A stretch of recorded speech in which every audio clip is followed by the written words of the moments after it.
Assalamualaikum warahmatullahi wabarakatuh. Perkenalkan, nama saya Alia Latifa dengan NIM 2023-31184 dari kelas Kecerdasan Buatan G. Nah, di sini saya akan menjelaskan tentang apa itu algoritma neural network, perceptron, dan backpropagation. Nah, di sini saya akan membahas tentang neural network terlebih dahulu atau jaringan syaraf tiruan. Neural network merupakan sistem komputasi yang tersusun dari unit-unit kecil bernama neuron buatan. Setiap neuron menerima input, memprosesnya, dan meneruskannya ke output ke neuron lain. Biasanya tersusun dalam beberapa lapisan, yaitu input layer, yang artinya menerima data dari luar. Yang kedua, hidden layer, menangani komputasi kompleks. Semakin banyak lapisan, semakin dalam jaringan tersebut. Yang ketiga ada output layer, yaitu untuk menghasilkan hasil akhir prediksi. Nah, setiap koneksi antar neuron memiliki bobot atau weight yang akan diubah-ubah selama pelatihan agar output jaringan tersebut semakin akurat. Nah, contoh penerapannya adalah mengenali tulisan tangan, mendeteksi wajah, serta menerjemahkan bahasa. Nah, yang kedua ada perceptron.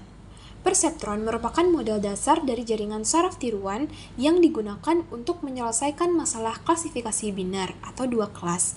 Sebuah perceptron bekerja dengan menghitung total input yang diterima, kemudian dibandingkan terhadap ambang batas menggunakan fungsi aktivasi. Nah, jika nilai total input lebih besar dari ambang batas, maka outputnya bernilai 1. Jika tidak, maka 0. Ciri khas perceptron yaitu yang pertama input, vektor, fitur, numerik. Yang kedua bobot atau W, menentukan seberapa besar sih pengaruh input terhadap outputnya. Yang ketiga bias atau B, nilai tambahan untuk membantu fungsi aktivasi. Nah, fungsi aktivasi sendiri biasanya step function, yaitu jika fz-nya 1, jika fz sama dengan 1, jika z-nya besar dari 0, dan jika fz-nya 0, maka z-nya kecil dari 0. Outputnya 0 atau 1, yaitu binary classification. Nah, yang ketiga ada backpropagation. Backpropagation adalah algoritma pembelajaran yang digunakan pada jaringan saraf berlapis banyak atau multilayer perceptron. Tujuannya adalah untuk memperbaiki bobot dalam jaringan berdasarkan error yang dihasilkan oleh output. Proses ini dimulai dengan forward pass untuk menghasilkan output dari input, lalu menghitung selisihnya dengan nilai target menggunakan fungsi loss, misalnya MSE. Setelah itu dilakukan backward pass atau propagasi balik dengan menghitung turunan dari fungsi loss terhadap bobot dan memperbarui bobot tersebut menggunakan teknik gradient descent. Dengan cara ini, jaringan saraf akan terus menyesuaikan bobotnya hingga error minimum tercapai, sehingga hasil prediksi semakin akurat. Nah, kemudian untuk contoh soal dan cara penyelesaian neural network, misalnya diketahui inputnya X sama dengan 1,0. Hidden layer-nya yaitu 2 neuron. Bobotnya untuk neuron 1, W-nya 11 sama dengan 0,2. W12 sama dengan 0,4, serta biasnya 0,5. Neuron 2, W21 sama dengan 0,3, W22 sama dengan 0,7, serta biasnya sama dengan 0,1. Output layer, 1 neuron, bobot dari hidden layer, W1 sama dengan 0,6, W2-nya sama dengan 0,9, serta biasnya 0,3. Nah, fungsi aktivasinya itu kita menggunakan sigmoid. Nah, langkah-langkah penyelesaiannya di sini saya akan menggunakan forward pass. Yang pertama kita hitung output neuron 1, yaitu hidden. Nah, Z1-nya yaitu 1 dikali 0,2 ditambah 0 dikali 0,4 ditambah 0,5, maka akan menghasilkan 0,7. H1-nya itu sigmoid 0,7 atau sama dengan 0,668. Yang kedua, kita hitung output neuron 2, itu hidden juga. Z2 sama dengan 1 dikali 0,3 ditambah 0 dikali 0,7 ditambah 0,1 sama dengan 0,4. Nah, H2-nya juga sigmoid, yaitu 0,4 atau kurang lebih 0,598. Nah, saatnya kita akan menghitung output akhirnya, yaitu menggunakan Z out sama dengan 0,668 hasil dari output neuron 1 dikali 0,6 ditambah 0,598 yaitu hasil output neuron 2 dikali 0,9 ditambah 0,3. Nah, maka akan menghasilkan nilai 1,239. Y-nya sama dengan sigmoid, yaitu 1,239, kurang lebih 0,775. Nah, output akhir dari jaringan adalah sekitar 0,775 yang bisa ditafsirkan sebagai klasifikasi mendekati kelas 1 jika threshold-nya sama dengan 0,5. Nah, contoh soal dan cara penyelesaian yang kedua yaitu perseptron. Nah, diketahui di sini inputnya X sama dengan 1,2. Bobot awannya atau W-nya sama dengan 0,5 dan min 0,5. Biasnya B sama dengan 0. Kita target outputnya atau T-nya sama dengan 1, learning rate atau A sama dengan 0,1, serta fungsi aktivasinya step function. Langkah-langkah penyelesaiannya. Yang pertama, kita akan menghitung nilai Z, total input sebelum fungsi aktivasi. Z sama dengan 1 dikali 0,5 ditambah 2 dikali min 0,5 ditambah 0. Maka akan menghasilkan 0,5 dikurang 1 sama dengan min 0,5. Nah, yang kedua, kita hitung output Y dengan step function-nya. Nah, karena Z tadi kita dapat min 0,5, maka dia kecil dari 0, maka Y-nya sama dengan 0. Yang ketiga, kita hitung error, yaitu selisih antara target dan output. Nah, targetnya tadi 1, maka 1 dikurang 0, hasilnya sama dengan 1. Yang keempat yaitu update bobot, menggunakan rumus Perceptron Learning Rule.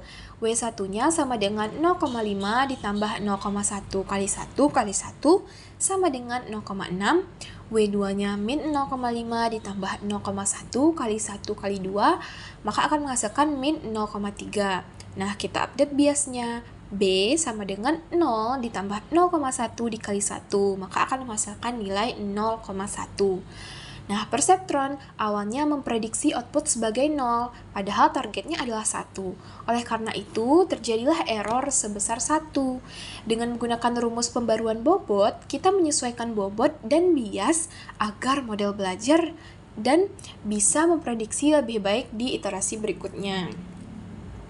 Nah, untuk yang ketiga yaitu backpropagation, misalnya nih diketahui inputnya X1 sama dengan 0,05, X2 0,10. Untuk bobot ke hidden layernya, W1 sama dengan 0,15, W2 sama dengan 0,20.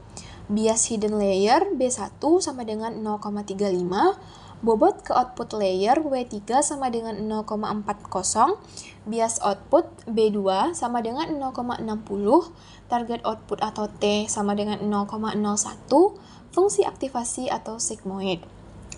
Nah, jadi yang langkah-langkah penyelesaiannya, yang pertama, hitung input ke hidden layer.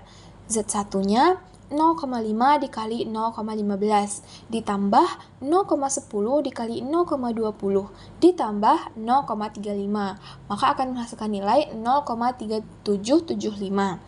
Nah, langkah yang kedua, kita menghitung output dari hidden layer. Kita menggunakan sigmoid. H sama dengan 1 per 1 ditambah E minus pangkat minus 0,3775. Maka nilainya akan sekitar 0,593. Yang ketiga, kita menghitung input ke output layer. Z2 sama dengan 0,593 dikali 0,40 ditambah 0,60. Maka akan menghasilkan nilai 0,8372. Nah, yang keempat, hitung output akhir atau output dari neural network tadi. Y sama dengan 1 per 1 ditambah E pangkat minus 0,8372. Maka akan menghasilkan nilai kira-kira 0,697. Nah, Langkah terakhir yaitu kita menghitung error menggunakan mean squared error atau MSE. Di mana E sama dengan setengah T dikurang Y kuadrat, maka akan menghasilkan setengah 0,01 dikurang 0,697 kuadrat, maka akan menghasilkan nilai sebesar 0,236. Nah, jaringan saraf ini melakukan proses forward pass. Input dihitung terlebih dahulu menuju hidden layer, lalu diproses ke output layer. Output yang dihasilkan adalah sekitar 0,697. Padahal targetnya adalah 0,01, sehingga errornya masih besar, sekitar 0,236 lagi. Nah, kesimpulannya yaitu yang pertama, neural network atau jaringan saraf tiruan merupakan salah satu teknik utama dalam kecerdasan buatan yang meniru cara kerja otak manusia dalam mengenali pola dan membuat keputusan. Model ini terdiri dari lapisan-lapisan neuron yang saling terhubung, yaitu input layer, hidden layer, dan output layer. Yang kedua, perseptron adalah bentuk paling sederhana dari neural network yang digunakan untuk menyelesaikan masalah klasifikasi dua kelas. Nah, dalam proses pelatihannya, perseptron akan memperbarui bobot dan bias berdasarkan error antara output yang dihasilkan dan target. Nah, agar model bisa belajar dan meningkatkan akurasi prediksi. Nah, yang ketiga itu backpropagation, merupakan algoritma yang penting yang digunakan untuk melatih jaringan saraf berlapis-lapis atau multi-layer neural network. Nah, dengan menghitung error dan menurunkannya secara bertahap ke setiap lapisan menggunakan metode turunan atau gradient descent, backpropagation mampu memperbarui bobot secara akurat untuk mencapai hasil prediksi yang lebih baik. Nah, melalui contoh-contoh soal yang telah diberikan, kita dapat memahami bagaimana sih proses perhitungan dalam neural network bekerja mulai dari forward pass hingga perhitungan error. Nah, pemahaman ini menjadi dasar penting untuk mengembangkan model kecerdasan buatan yang lebih kompleks di masa depan. Sekian dari saya, terima kasih. Assalamualaikum warahmatullahi wabarakatuh.